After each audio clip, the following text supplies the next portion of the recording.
future. This is Wheels, the Arrival. Welfare is at the heart of the Wheels initiative. The eye care centers provide essential services to the community, with 5 operational centers and 6 more under construction. While the redevelopment of markets like Arevalo, Haro, and La Paz aims to enhance the city's urban landscape and convenient customer and merchant experience, with budgets allocated to support each project. Furthering its commitment to the welfare of its citizens, Iloilo City plans to construct a state-of-the-art legislative building. Additionally, the City Hall employees will have access to affordable housing with low-rise condominium units, while the urban poor will benefit from a condominium building under the Pambansang Pabahay para sa Pilipino program. The COA Bodega, a modern storage facility, will streamline operations, while new facilities for BJMP and PNP ensures better facilities for law enforcement. Balay Dalayunan, a cultural landmark, will provide a space for artistic expression and community gatherings. Payment centers like Marymart and the Atrium, SM City, and Megaworld will bring greater convenience to the people.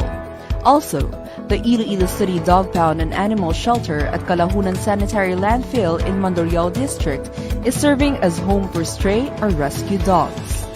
The health component of Wheels has made significant strides. The San Isidro Dialysis Center offers life-saving treatments to 84 patients weekly. The newly expanded Iloilo City Hospital has a capacity of 100 beds and provides accessible healthcare to its residents. Immunization services play a vital role in maintaining public health, with substantial progress made in administering the measles, rubella, and bivalent oral polio vaccines. COVID-19 vaccinations have been widely distributed across age groups, contributing to the city's fight against the pandemic. We also established a swab center. Iloilo City recognizes the importance of inclusive education in shaping a better future. With substantial investments in schools, modules, and laptops, the Boost for Education program empowers teachers and students alike. New courses at ICCC and TIIC expand educational opportunities, while scholarship supports the dreams of the serving students. The construction of district libraries and the introduction of various training programs contribute to a knowledge-rich environment. Through skill development and literacy initiatives, Iloilo City ensures a brighter future for its residents. The redevelopment of plazas, koi pond, beautification pots, and fish dispersal programs enhance the city's biodiversity and environment. The Tree Park Network, Beach Forest, Mangrove Eco Park, and Native Tree Growing Project exemplify the city's commitment to environmental conservation. Various gardening projects and cleanup initiatives promote eco-consciousness among citizens. The livelihood component of Wheels supports economic growth and self-sufficiency. The Business One-Stop Shop promotes ease of doing business, while the Uswag Negosyo Academy, or UNA, empowers aspiring entrepreneurs with knowledge and support.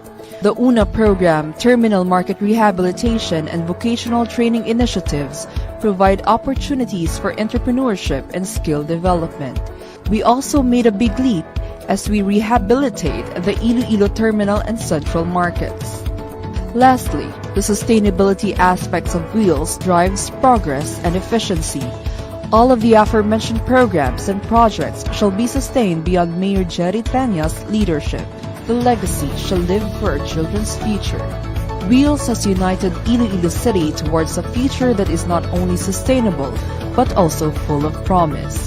Through the collective efforts of government, businesses, and citizens, Iloilo City is paving the way for progress, welfare, and harmony. Thank you for joining us as we embark on this arrival of empowerment and sustainability. Together, we have built a better tomorrow for Iloilo City and beyond.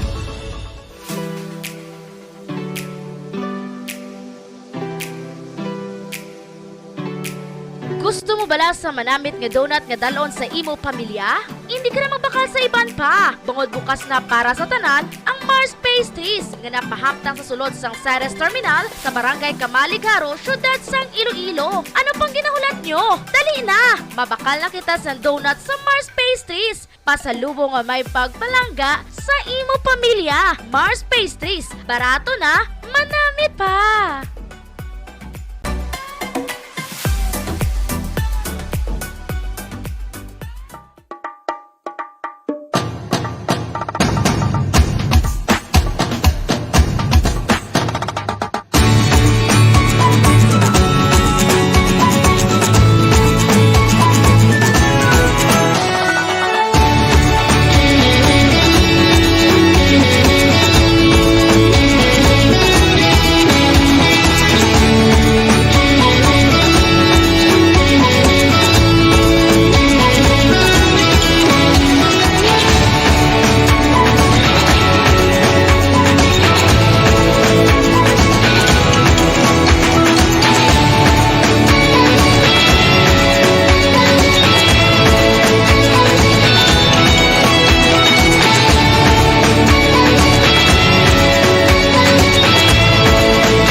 Size minutos na nakaligad sa alas 9.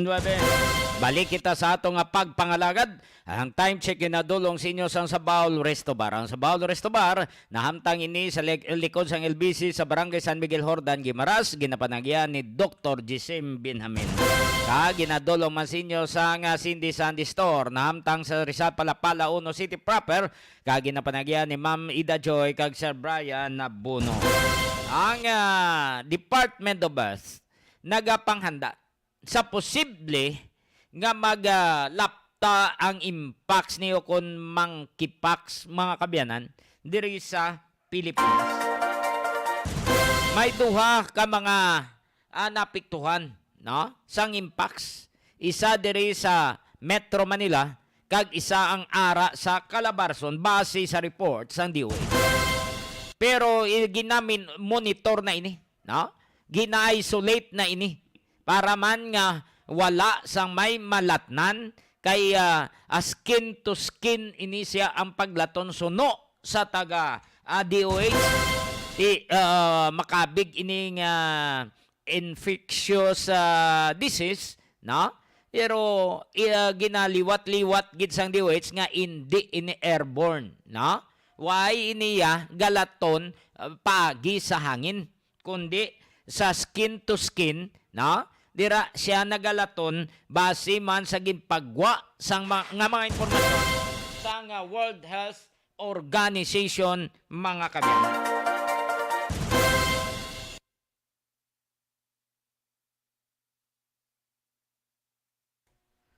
Susuno kay Dr. Ronjen Solante, ang infectious diseases specialist.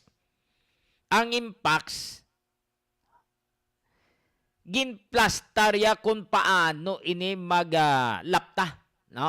Kung paano ini matapikan ang isa katawo mga kabyan.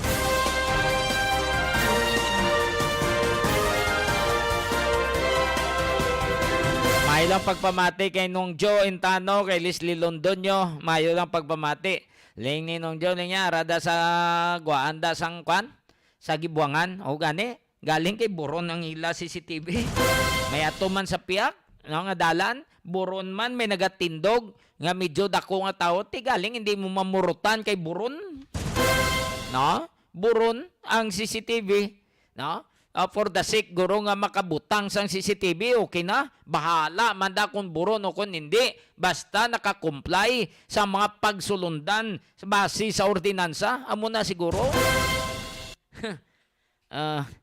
Mas maayo pang kungkain ng CCTV na maginamo malang na nga kuha ginasaligan mo katapusan warat datsoy na sa mga pamilya de la Serna, pamilya Libon sa San Pablo, Manapla, Negros Occidental mayong gabi. Yari si Dr. Ronjen Solante may kang tanan sini sa sa ginamonitor nila nga impacts mga kabyanan. Courtesy sang ANC. Joining us. Which is the more transmissible and the more severe form of the mpox, no? So which means that yes, there is human-to-human transmission, community transmission of this clade 2B, and the more common mode of transmission here mix is really the close, intimate, and even sexual contact. And I think that's something that we need to monitor also, because if you're looking at some of these countries now outside the African continent that has also reported the clade 1B, the nearest that we have is Thailand. And it's important that we really need to screen some of those individuals with history of travel to these areas. Dr. Ronjin, when you say skin-to-skin contact, this is the most common question, but in a more practical sense, how do you define close skin-to-skin contact? And also, does that have like a maybe a time period, a time frame where you need to be exposed to somebody for a certain amount of time for you to say that, hey, maybe I will be possibly infected, quote unquote? Yeah, correct, Mix, no, because that's always one of the areas there that a lot of people think that yung konting daplis lang makakuha ka na ba, or masagay ka lang, no? No, that's not the way mpox is usually transmitted. The definition there is usually intimate, close, very close, intimate, and prolonged skin-to-skin contact, meaning there is an active lesion on the part of that positive, and when an individual goes near to him, longer contact, very intimate, that's the most common, one of the common transmission. And that's why in most of this individual, you cannot see just cluster of cases like in a family, tatlo, apat, lima, nagkaka-infect because of that. No, because there's something like closeness and exposure that is always very vital for you to get the infection. Not just ordinary na magkasagi lang yung skin to skin nyo, or dumaan lang yung isang tao tapos nahawakan ka ng konti. It's not that nature of transmission. But Dr. Ronjin, it has kind of evolved now in terms of possible scenarios when one can get infected through community transmission, like of course talking, prolonged exposure to another individual through saliva. Can you confirm that, Dr. Ronjin? Yeah, yes. When the infected individual is very close to you, no, within 2 to 3 feet, and then you're talking with him, and he has all the active lesion, because that's the highly infectious stage of the infection. When the individual has the skin lesion, highly infectious. Even talking, sneezing in front of you, and then you don't have any protection in the form of a face mask, then you are highly you can get the infection. Well, thank you for confirming, Dr. Ronjin. When someone has active lesions, and you can get that also by talking, by sneezing, etc. But still, we wouldn't wish that on anyone. And of course, best to have the protective gear as well. Clade 1 and Clade 2, Dr. Ronjin, can you please further define this? I know that the first confirmed mpox case recently was with the Clade 1. And now the ones that are infected through the transmission are the Clade 2 type of variant. So can you please further define this, Dr. Ronjin? Okay, just to give you some context, Mix, no? Clade 2 is the one that is responsible for the 2022 outbreak. And that's something that most of those infected are even outside the African continent. So it's the Clade 2. Not so fatal, very mild, only skin rashes, and most of those, 99%, you will survive, you will not die. But during this outbreak in Congo, they found out that they were able to look at this is a mutated clade, because before in Congo it's only Clade 1, it's not the Clade 1B. They call it Clade 1B because there's a new mutation and highly transmissible. And more than 50% in Congo, more than 50% of those infected are less than 15 years old. So meaning there is a high household contact transmission to children. And out of the 541 deaths, 50% or even 60% of those are children, not the the adults. So which means that this can really trigger a more serious and severe infection, the clade 1B, among those who are younger individual and probably those who are pregnant and elderly who are also immunocompromised. And that's something that we need to monitor, because if it's clade 1B here, then we need to augment and emphasize again the importance of protection. Dr. Ronjin, what do we know so far about the incubation period? Okay, so if one is exposed to an individual, okay, it will take around 7 days up to 2 weeks before the appearance of the first symptom. First symptom is usually in the form of fever, body malaise, headache. And then after 5 to 7 days, then that's where the rashes will appear in the face, in the extremities, upper extremities, lower extremities. It's a very characteristic. Initially, it's so difficult to differentiate it with any other skin lesions. And that's why, if you notice, a lot of these suspects are having a lot of this skin lesion, but eventually they are not impacts, no? Because impacts has, when it evolved, it has a very characteristic appearance that you cannot really mistake it. No? But during the first few days, it can like be a syphilis, it can like be a varicella, or even a herpes, or other bacterial skin infection. Dr. Ronjin, how do you detect early signs of mpox? Is it like one rash and then eventually it just multiplies in a span of time, or usually is it gradual, Doc? It's something that's gradual. Within 2 to 3 days, there is appearance of lesion, and then that lesion will somehow multiply in the specific area, like in the face or in the upper extremity. In some of our patients that we experience, some of them have lesions in the genital area only, and nothing, no? And some of them have also lesions in the anterior chest. So this lesion usually will evolve in a span of 5 to 7 days. And when you have patients like this, and particularly with history of close contact, multiple partners, that's usually the history of most of these cases. And you have to suspect it's something like that. When you have this kind, then you have to test. It's important for the doctor, the physician, to have a high index of suspicion, because a lot of these skin lesions can also present with the same skin lesions with other infections or other conditions. Now, let's say, Dr. Ronjin, I know that our line of questioning or conversation are more or less very common, right? And when we look back 4 years ago, I mean, I don't want to worry our viewers because when you talk about COVID, because this is more of the common questions now. But I'm going to ask you, Dr. Ronjin, does this have the potential of being one in case of a global health emergency? Just to really confirm this, just to take away all the suspicion from our viewers and listeners today. Yeah. The transmission, the course of the infection, and the ability to transmit it from one individual to another is totally different from that with COVID. COVID can be airborne, even in a closed room, and then you have someone there infected. It can infect 4 or 5. But this one, you need to have a very close, intimate contact with that individual.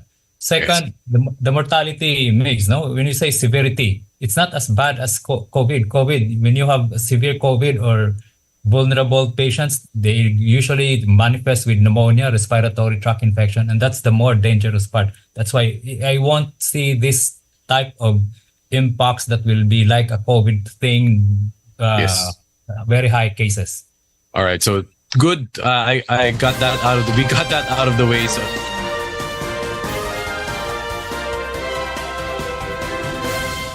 nabatean si Dr. Ronjin Solante. Ronjin Solante, ang physician sa infectious diseases, may kang tanan sini sa impacts. So halong lang kita. Once nga may makitaan kita nga mga naglamuti bla, daw nagaputi na siya kung gabutoy-butoy gul pilang gaputi-puti amo na siya sign ina sang impact. Pero halong-halong lang, hindi maghatag kita kumpiyansa kay base lang maglapta mabutang naman sa alang-alang ang aton nga pagginawi. Hasta mga negosyo maapektuhan, mabutang naman sa alang-alang ang trabaho sa aton nga mga kultura. 29 minutos na nakaligad sa alas 9 sa mga nagapangita sa catering services. Ara si Niji Matupas, pangitaan nyo lang da ang ilang pwesto sa Cruising Patio Dueñas, Iloilo. Pabok kamo da mas temprano. Kung mayara kamo nga mga palabuton nga okasyon, pabok lang kamo da kay Niji Ma para nga lutuan niya kamo para man nga makapreparar man siya. No? De langit, ano ne? Nagbisyo? Kay di lang kay bisyo ang computer, no? Di lang mga kabyanan, ha? Liyo ko na bisyo siya, no? Nagatumbo ang kursor, nagatumbo ang kursor sa aton man nga pagdala sa mga impormasyon, di ba?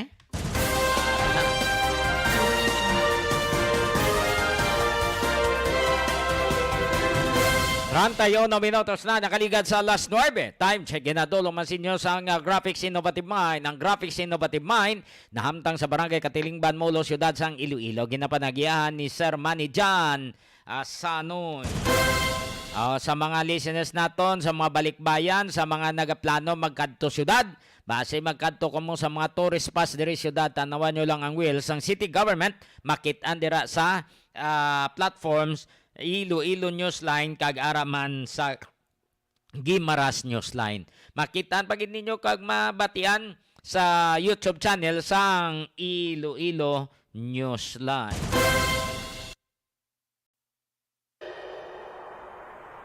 When we first arrived, we said we'd be more.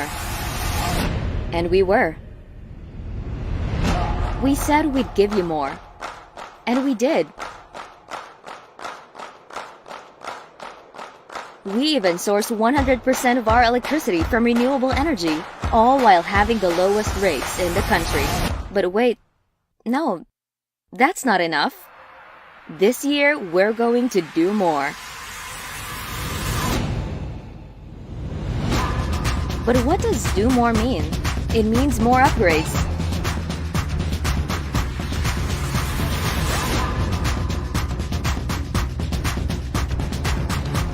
More trees, more mangroves, more fingerlings, more crops, and more fruits. More of her, more of him, more of you, more of us, more of her, him, you, and us, making this world a better place for them. More power is going to do more, because with more power comes great sustainability. My heart beats to the sound of the drums of our Ilonggo warriors.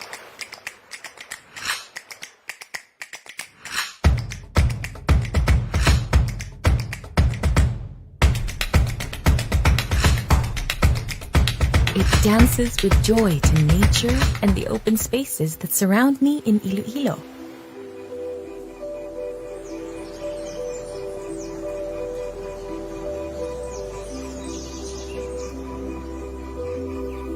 My heart is filled with love for the warm people, our culture, and heritage.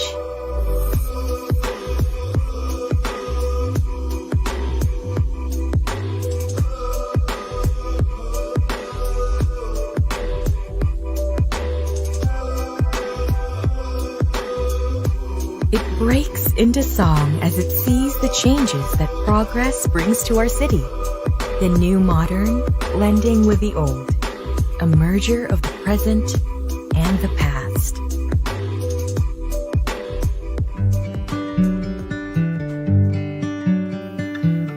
My heart is full as dreams are fulfilled here. Everything I need and want is here.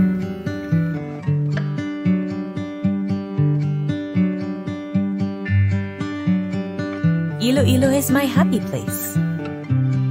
The place I call home. Where love and affection overflow. It's the city of love after all. So when you visit, first we give you our food. And when we give you our food, we give you our love. You become part of us. This is why my heart beams with pride for Iloilo City and its people. There's just no place like home. Even if I go somewhere, I bring Iloilo City with me. My heart is never lost. For my heart beats in Iloilo. My heart beats in Iloilo City. My heart beats in Iloilo City. My heart beats in Iloilo City. My heart beats in Iloilo City. My heart beats in Iloilo City. My heart beats in Iloilo City.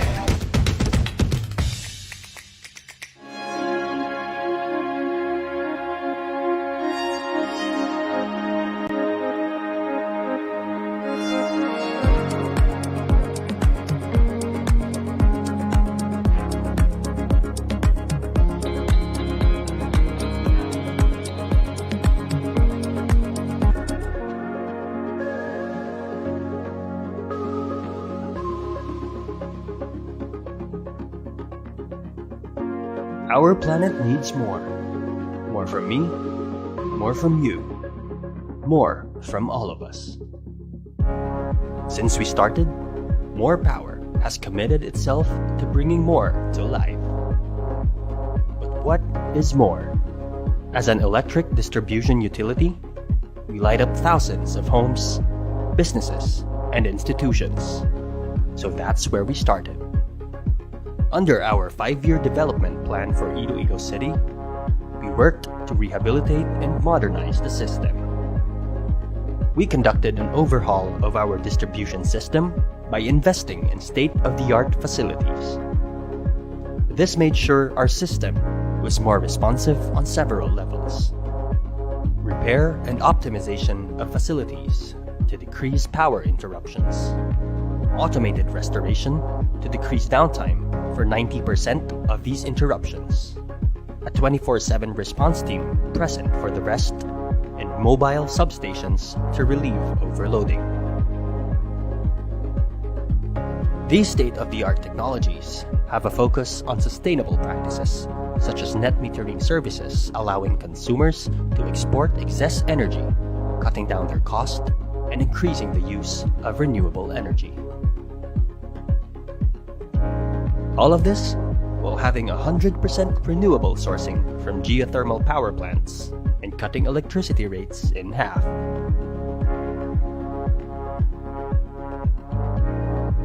This made sure that the energy we supplied was more reliable, more accessible, more sustainable, and more affordable. And we will continue to endeavor in incorporating renewable energy into our portfolio for the long term. Our services are only limited by our technology, and when we upgrade, we can bring more to your life. We partnered with LGUs to streamline the application process to make electricity more accessible to all of our consumers. We are not afraid to take on pilferage syndicates. We collaborated with the LGUs to convert these illegal connections to legal connections. Justice and fairness must be the standard. Through the streamlined process, paired with our efforts to apprehend pilferers and crack down on illegal connections, we have reformed the energy sector. Now, those who were forced to live on illegal connections can now take pride in being legitimate consumers. We are also not ignorant of the crisis our city and consumers have been facing. We feel your struggle, and we are here with you as partners. And that's what gave birth to the Partners in Power Foundation. Through our foundation, we donated millions to help the city and its institutions fight against COVID with dedicated response teams assigned to major hospitals for rapid response to save lives. Beyond all this, we wanted to do more for our environment. In our first 2 years, we planted trees, mangroves, and released fingerlings.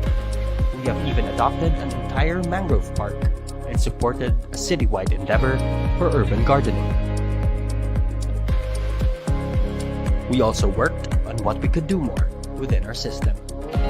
Our entire distribution system was made more sustainable by replacing every wooden pole and transformer with stronger and eco-friendly materials. And for every wooden pole we replaced, we committed to plant trees for each one of them. And you are a part of this too. 1,400 of us work together to donate flower pots for bike lanes throughout Iloilo City, along with encouraging our workforce to bike to work. But still, there's so much more to be done. Our mission stays the same, to bring more to life. As long as we work together, we can do more, we can be more.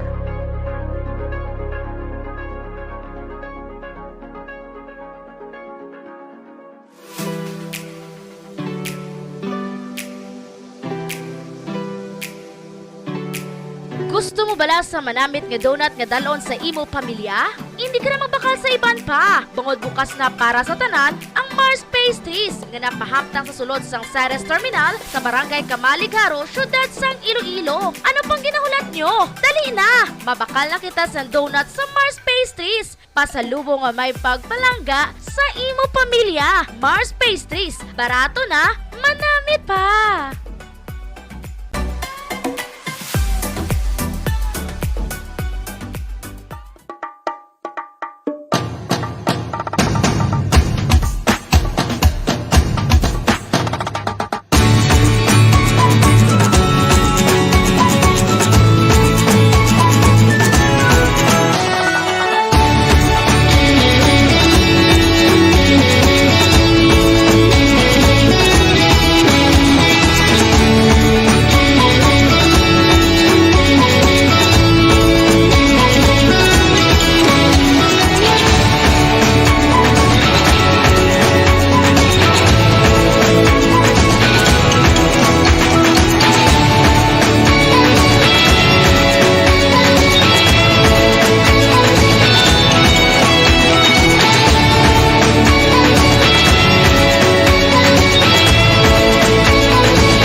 Balik kita sa ato nga pagapangalagad diri sa Iloilo Night Watch. Sa iban pa ng mga listeners nato nga naga-text, thank you so much ha. Thank you gid.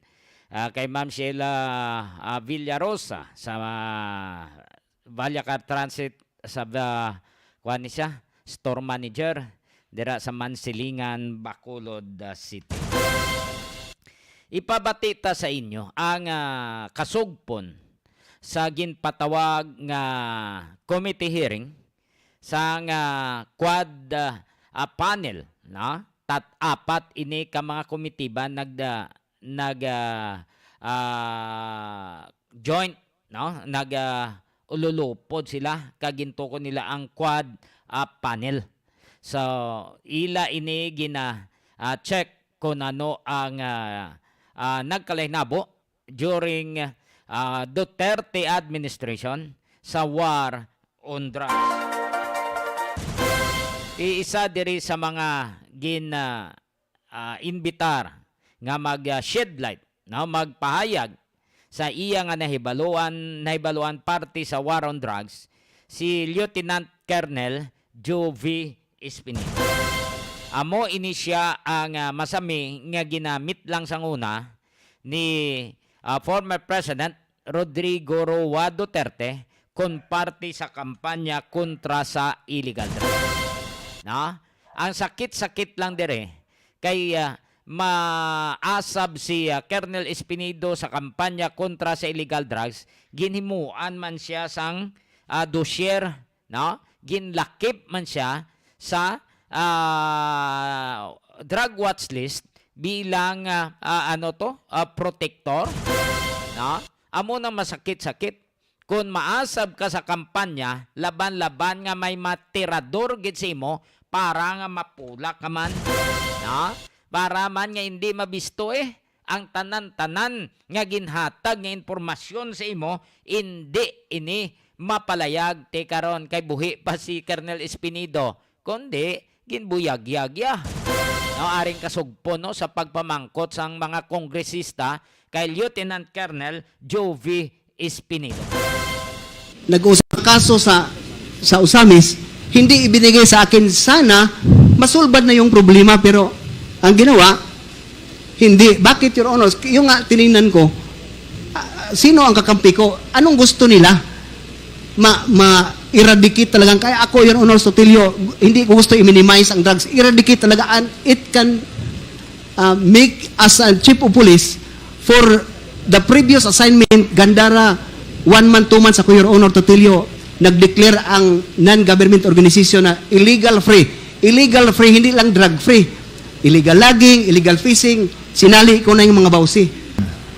Colonel Espinido, pakibasa nyo nga ho yung second sentence ninyo. I believe Chief De La Rosa was involved in the dismissal of the cases that I built up against Kirwin Espinosa, including the burying of the cases that I was building against his police protectors or cuddlers who have been receiving money from him. Colonel, medyo mabigat din itong statement na ito.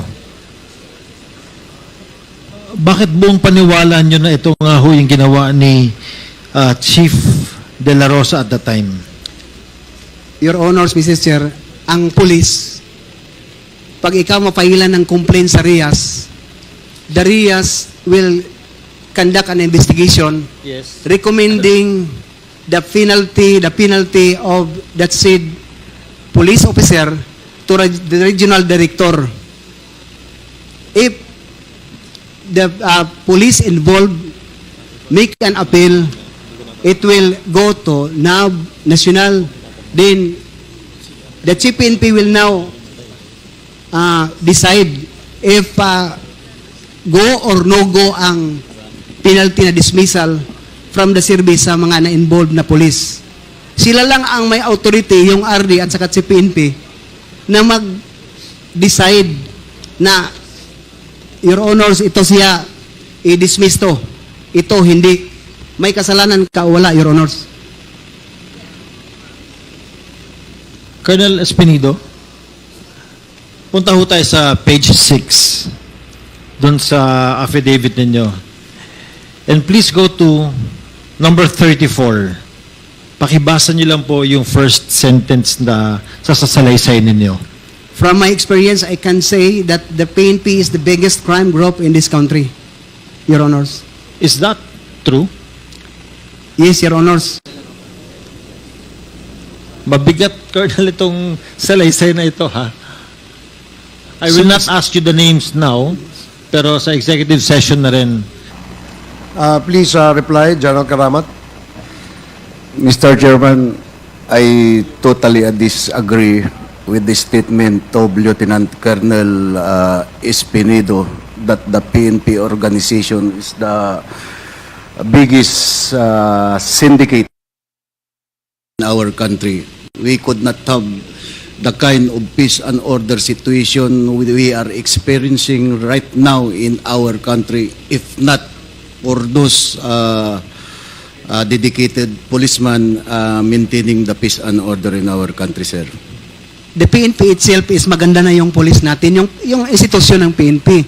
But the member of the PNP who was, I was one na member na biktima ng gano'n na pangyayari.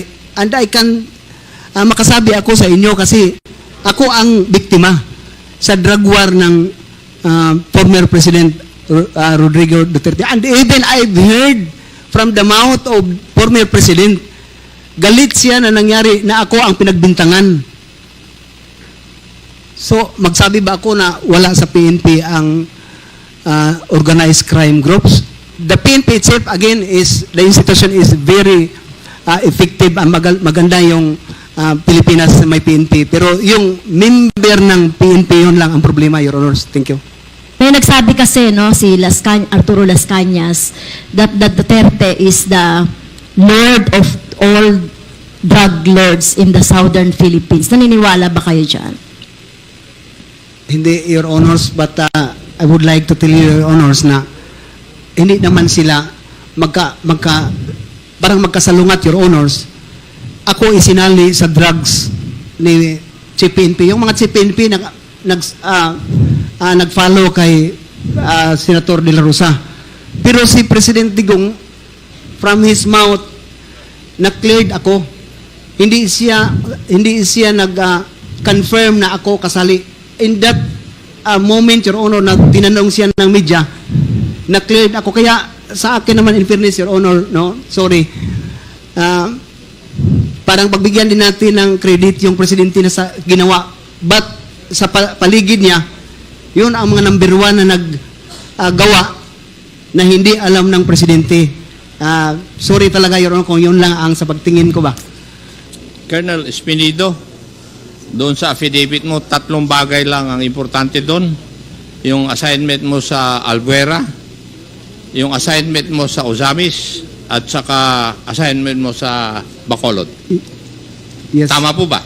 Yes, Mr. Chair. Now, pwede ko bang malaman kung ano po ang motibo ninyo kung bakit gumawa po kayo ng affidavit ninyo? First, Your Honor, Mr. Chair, the documentation that I want to share this Quad Committee na ma-penalize talaga through sa itong affidavit na to na mabigay ko sa inyo na totoo ang mga sinabi ko rito, Your Honor, Mr. Chair. Sa paggawa mo ng iyong affidavit, wala po kayong galit kahit na kanino man? Wala, Your Honor, Mr. Chair. Yes. Now, nasaan ang pamilya mo? Sa Isabelity, Your Honor. Saan? Sa Leyte? Isabelity, Your Okay. Honor. Sa tingin mo, dapat Lieutenant Colonel lang ang ranko mo bago ka mag-retire? Your Honor, Mr. Chair, I am contented for what I have since I am P1 kasi yun lang hiningi ko sa Panginoon na Lord, mapulis lang ako. For that promotion, Your Honor, kasi nag-spot promotion na ako, pero ganun lang siguro, Your Honor, kung marami nagsabi, actually, Your Honor, marami ang pagkataon na ma-spot promotion si Espinido, pero nag-refuse ako kasi gusto ko ang mga pulis ko lang ang ma-promote, hindi lang ako. Sa ganun na paraan, Your Honor, Mr. Chair. So, masaya ka sa nangyari sa iyo sa polis? Yes, Your Honor, Mr. Chair. Yes. Wala kang regrets? No regrets, Your Honor, Mr. Chair. Thank you. But when you signed your affidavit, you are aware of the consequences because doon sa mga statements na sinabi mo dito sa affidavit, kung nakinig ka doon sa mga sinasabi ng mga membro ng committee na ito, mabibigat po yung binitawan nyo pong statements dito sa inyong affidavit. So, you are aware of the consequences before you signed your affidavit. Yes, Mr. Chair. Thank you. Now, kung titignan natin, matanong ko po kayo, sa 3 assignment po ninyo, nasa listahan po kayo ng drug list. Bakit po kaya? Sa lahat ng assignment mo na sinabi mo, Albuera, Ozamis, at saka Bacolod, palagi mong sinasabi, nakakasama ka palagi sa drug list. Bakit po kaya? Nung umpisa, Your Honor, Mr. Chair, mag-question ako sa sarili ko, bakit? Kaya sa testimony ko kanina, one time sinabi ko sila ni President Apats at saka si Senator Bato, si Chief PNP Bato at the time na bakit isinali niyo ako kung sabihan niyo na lang ako kung hindi niyo gusto para hindi ako malagay sa alanganin na ilistan niyo ako. So yun ang pag-intindi ko, Your Honor, Mr. Chair. But pagkatapos na sa sitwasyon ng assignment ko, I really make an siguro analysis, Your Honor, na galit sila sa mga nabangga ko, yung mga nabangga ko, mga tao nila. There is one time, Your Honor, Mr. Chair, na nagsabi sa akin na that is job games of the general. Isali ka, yung credibility mo, sirain para yung credibility mo na nag-file ng complaint sa mga officers at saka yung dinisban mo ng mga grupo, hindi na credible yung pagsasalita mo kasi kasali ka pala. So yun ang pagtindi ko, Your Honor, Mr. Chair. Thank you. And doon sa Albuera, ang prominente na insidente yon is yung surrender ni Kerwin Espinosa at pagkapatay ni Mayor Rolando Espinosa. Tama? Yes, Your Honor, Mr. Chair. Yes. At sinabi mo rin sa iyong affidavit na nagtataka ka kung bakit nung nakuha si Kerwin Espinosa, ikaw naman na nagsimula ng operation against him, hindi tinurn over kagad sa iyo. Yes, Your Honor, Mr. Chair. Hindi mo tinanong bakit? Your Honor, Mr. Chair, ako ay junior officer lang. Cannot afford, Your Honor, pag mga high-ranking officer na sabihan mo na bakit hindi, Your Honor, Mr. Chair. It's very obvious sa lahat ng mga officer na magsasabi na, Job, ikaw sana ang maghawak para matapos na yung mga cases na pag-confirmation sa ganun lang, Your Honor, Mr. Chair. Thank you, Joy. When cases were filed against Kerwin Espinosa, right? Yes, Your Honor, Mr. Chair. May I know what unit filed the cases against him? Yung sa illegal drugs, Your Honor, na na-search natin yung sa bahay nila at saka firearms, and one responsible for filing of complaint against Kerwin Espinosa and Mayor Espinosa is the CIDG and joint with the Provincial Intelligence Office, Your Honor, Mr. Chair. Okay. And you also stated that na-acquit si Kerwin Espinosa and is now in Leyte? Yes, Your Honor, Mr. Chair. Na-dismiss lahat yung kaso na final laban sa kanya? According sa result ng media, Your Honor, and yung documentation na may release order na daw siya kasi na-dismiss lahat ang mga kaso niya. Thank you. And he is now in Leyte? Yes, Your Honor, Mr. Chair. Thank you. And still operating? Hindi lang an illegal drug business? Hindi lang mag-operate, Your Honor, kasi he is running now for the mayor in Albuera. Thank you. Yes, Now, Your we Honor. go to the father, Mayor Rolando Espinosa? Yes, Your Honor. Yes. Mr. Chair. Mayor Espinosa surrendered to the chief PNP then, General Bato de la Rosa. Tama? Yes, Mr. Chair. And then, eventually, the mayor was turned over to your custody. Yes, Your Honor, Mr. Chair. Now, when he was turned over to your custody, ano po ang instruction sa iyo? Joby, tulungan mo si Mayor Espinosa, proteksyonan mo siya kasi magsasabi siya ng marami sa inyo. So, yun, natandaan ko, Your Honor, Mr. Chair. And marami po ba siya talagang sinabi sa inyo? Marami, Your Honor, Mr. Chair. Ayan yung sinasabi po ninyo na magsabi siya ng mga listahan ng mga police officials na nasa listahan na kumukuha ng kuwan sa kanya pera. Yes, Mr. Chair. Tama. And would you still have those documents? Na file ko na, Your Honor, Mr. Chair, yung sa different department ng government natin kasi nag-file tayo sa Ombudsman, sa RIAS, but the folder, the original, before I assign in Uzamis, I turn over it to my provincial director, the person of Colonel Franco Simborio, Your Honor, Mr. Chair. But what, may I know, if you know, what happened to all those cases na na-file? Exonerated, Your Honor, Mr. Chair. Lahat? Lahat. Now, may I know why the late Mayor Rolando Espinosa was taken out of your custody? Number one, Your Honor, Mr. Chair, Mayor Espinosa, mayroon siyang reservation sa sarili niya. Nagsabi siya sa akin na, Sir, wag mo lang ako i-turn over kasi papatayin talaga ako. So, ang ginawa ko, Your Honor, Mr. Chair, nag-request ako for a motion for custody sa judge doon sa Baybay. In which ang judge naman, verbally, nag-usap kami na approvean niya next week. Pero nandoon na si Mayor sa kulungan.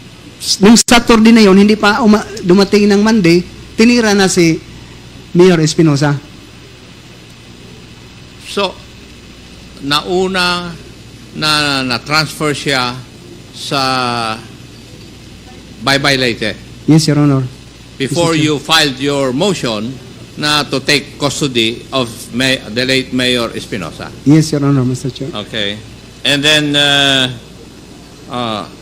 what transpired was, correct me if I'm wrong, nagkaroon ng search doon sa Baybay Jail, Your Honor. jail.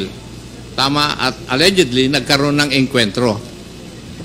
Yun ang sabi nila, Mr. Chair. Walang report yun? Mayroon, ginawa man yun na investigation sa Senate, Your Honor, Mr. Chair, but yun ang nangyari daw na may baril at saka may drug si Mayor Espinosa. Now, paano makakalaban ng isang preso? Unang-unang tanong pala, paano nagkaroon ng baril yung isang preso sa isang jail? Ano tingin po ninyo? Your Honor, Mr. Chair, may mga interview ako na I am very bold and brave to say that Mayor Espinosa talagang tinabaho lang ng walang kalaban-laban. Kilala ko na si Mayor Espinosa, mabait na. Siya nga, Your Honor, Mr. Chair, ang maglilid ng worship sa amin sa police station every 4 o'clock, 5 o'clock in the morning. So you're of the opinion na kasama po siya dun sa EJK ng mga drug lords? Perhaps, or maybe, Your Honor, Mr. Chair. Hindi, tinatanong ko lang naman yung opinion mo eh. May kung alam po ninyo, kung anong unit yung nag-operate or nag-serve ng search warrant sa jail na yon? Criminal Investigation and Detection Group 8, Your Honor, in Region 8. Region 8. Tacloban. Regional 8 office. Yes. Lead by Colonel Marvin Marcos, Your Honor. Mr. Marvin Marcos, Your Honor. Marcos. And Colonel Marvin Marcos is still in the service? Yes. He Yes. promoted after, Your Honor, Mr. Chair. He was promoted, Yes, Your Honor. thereafter. Yes, Your Honor. Thank you. Now, let's go to your assignment sa Ozamis. Bakit nasabi mo na parang inassign ka ron para mapatay? Your Honor, Mr. Chair, for the information naman sa lahat, Paruhinog is an organized crime groups for almost 30 to 40 years. Leader ng Coratong Baliling. Baliling, Your Honor, Yes. Mr. Chair. So, ang nasa isipan mo, pinadala ka ron para mayari ka ng Coratong Baliling? Yes, Ganun Your po ba? Honor, Mr. Chair. Yun ang tingin sa'yo? Yes, Now, Your Honor. when you were assigned there, what were your instructions given by your superiors? Ganun lang, Your Honor, Mr. Chair. Job, sige, ikaw lang bahala. Kung trabahuin mo dyan sa Ozamis. Kasi isog ka ba? Parang ganun, Your Honor, Mr. Chair. Pag-intindi ko naman, kasi ako ang implementor, ako naman ang managot, ako ang makulong kung mangyari na hindi ko gawin ang tama. So, yun talaga ang in-observe ko, Your Honor. That's why dumating ng 6 months, 5 to 6 months ang nangyari before nag-join kami ng CIDG 10 para sa search warrant. Who was then the mayor of Ozamis when you were assigned there? Mayor Aldong Paruhinog, Your Honor, Senior. Mayor na siya noon. Yes, Your Honor. Oh, hindi siya barangay captain. Hindi, Your Honor. Ang anak lang niya ang Vice Mayor, si Nova Princess Paruhinog. Yes, yung babae. May I know where she is now? Nasa kulungan pa ba? She is convicted, si Nova Paruhinog, Kaya Your nga, Honor. nasa kulungan pa? Nasa kulungan, Your Honor. Okay, thank you. Life sentence. Now, there was an operation by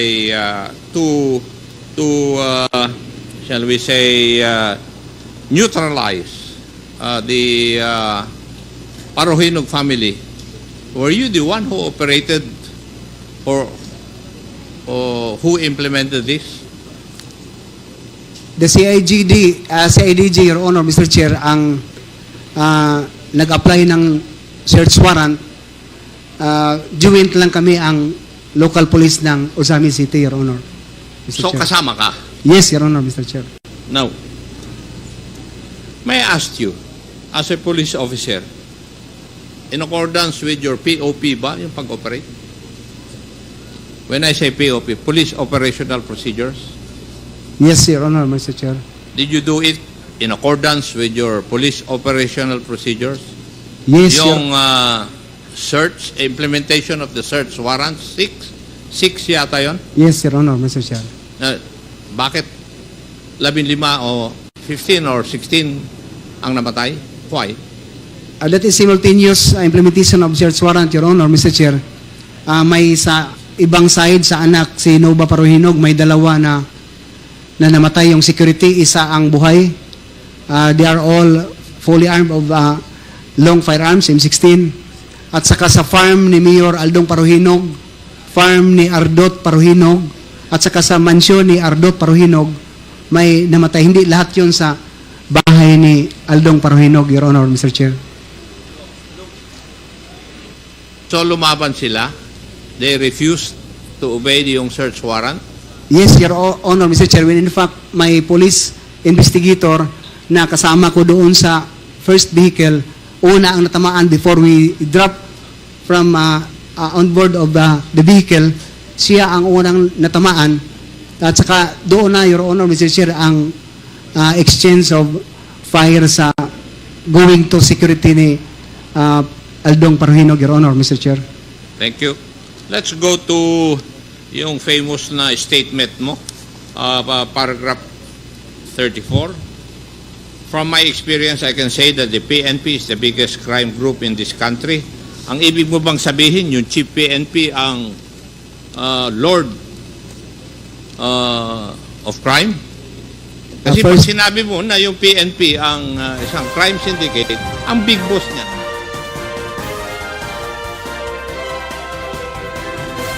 Amo atong porsyon sa statement ni Lieutenant Colonel Jovi Espinido. Ginsaysaya, no? Paagi sa iyang judicial affidavit nga ginsumiter sa quad panel, no? Sa quad committee nga mo ini nag-hear sa war on drugs. Ang Philippine National Police sa pamunuan ni General Marbel agpahayag ang PIO nga dapat i-prove ni Lieutenant Colonel Espinido ang iyang ginpanghambal, no? Kung mayara sa prueba, subiit, no? Kung mayara dira nga mga pulis kalawags, pasakaan kaso willing nga magbulig ang PNP organization, pero hindi sila nga pag-i-generalize nga ang skalawags o kon ang sindikato ara sa anay sang Philippine National Police. Di dapat nga mitlangon kung sinong sindikato. Kaya ti may mga matino man nga mga pulis nga nag-perform sang ila obligasyon nga wala iyaga sinindikato. Matuod nga may aragid man. That's why nga nagahimo sang cleansing process ang PNP organization, no? Hindi malikawan nga bisan pang gimpasakaan naging dublado ng ilang sweldo. May ara sa gyapon nga mga tangkuloy, may ara sa gyapon niya nga nagapayong sa mga drug lords. No? May insakto man ang ginambal ni Lieutenant Colonel Espinido base sa iyang observation. Kaya isa siya ka-miyembro sang Philippine National Police mo. Kaya makon mo siyang pang-neutralize siyang ginasugos ang presidente katapusan ni Muan man siya dossier nga ilakip siya bilang sa drug watch list. Di ba? Isa inakapag-neutralize man si imo para nga maghagan-hagan ka. Kag kung ninali nga sige pang neutralize mo, kung ikaw man in-neutralize kay ara ka sa drug watch list, may rason sila mga kabiyanan kay tiba si nagbato o kung balik, no? Ang nagdumot ang mga operate nimo. Amo nang hambal nga siling sang iban nga game of the general. So, nagahalong si Espinido, bala niya nga may banta man sa kwagalingon niya, bangod sa gindala sa watchlist, no?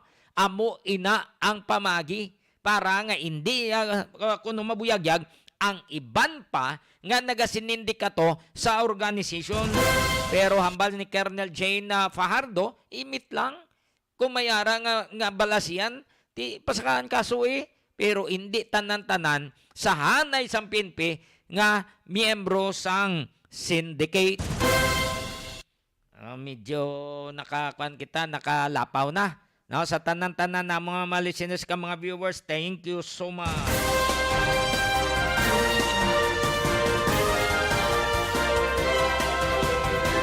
So, Bobby Villalobos, dahilin Pastrana Villalobos, kag sa ilang kabataan sa Antique, mayang gabi. Kay Sernel Carmen, diraman sa Aklan, mayang gabi. Kay Christy Galio Gonzales, sa kay Kasmate, diraman sa probinsya sa Aklan, mayad-ayad nga gabi sa Batsa 84 sa Manapla Elementary School. Thank you so much sa Class 88 sa Manapla National High School.